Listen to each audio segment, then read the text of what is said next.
Ça pique mais c'est bon. Anne Romanoff. Ben H, ce midi, vous êtes en colère? Oui, Anne, oui, pour tout vous dire, j'ai passé un week-end épouvantable et un lundi pas meilleur. Je suis au bout du rouleau en termes de déprime. À côté de moi, François Fillon, c'est Chantal Goya sous ecstasy.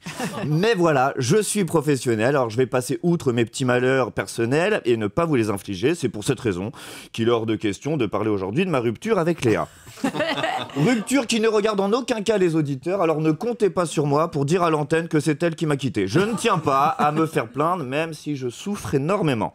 Alors je préfère tout simplement ne pas en parler, vivre cette déception amoureuse dans le silence, dignement. Aucun détail de notre intimité ne sera livré en pâture, d'autant que je conteste fermement son argument premier, mon soi-disant micro-pénis. Non, non.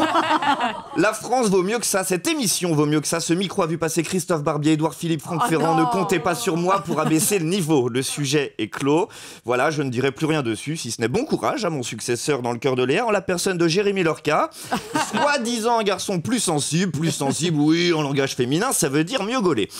Bref, la page est tournée, the show must go on, la tête uniquement dans le boulot, et je m'attaque de ce pas à un vrai problème de société récurrent, un thème qui intéresse vraiment les Français et dont les politiques ne parlent jamais, un sujet piquant, le moustique.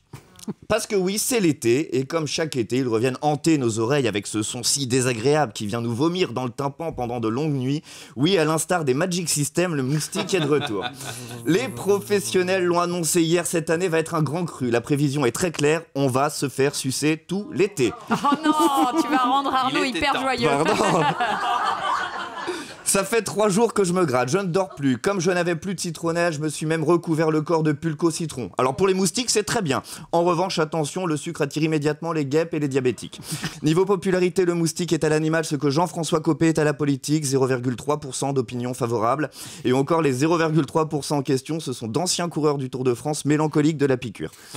Même un vegan qui ne ferait pourtant pas de mal à une mouche, le moustique, il en a rien à foutre. Il se le bouffe en soupe avec du tofu.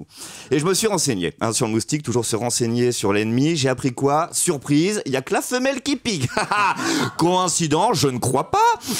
Elle te pompe sans relâche. Quand elle est là, tu ne dors pas de la nuit. Elle te vide littéralement. Stop, je vous arrête tout de suite. Non, je ne suis pas revenu sur le sujet précédent.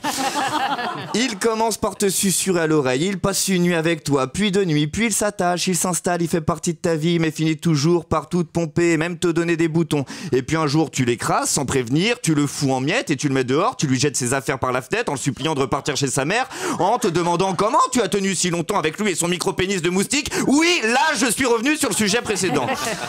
Bref, vous l'avez compris, je suis en colère parce que je réalise ce midi que je vais passer tout l'été, comme tous les étés, à chasser le moustique en puant la citronnelle, le tout célibataire et toujours chez ma mère. Ça pique mais c'est bon.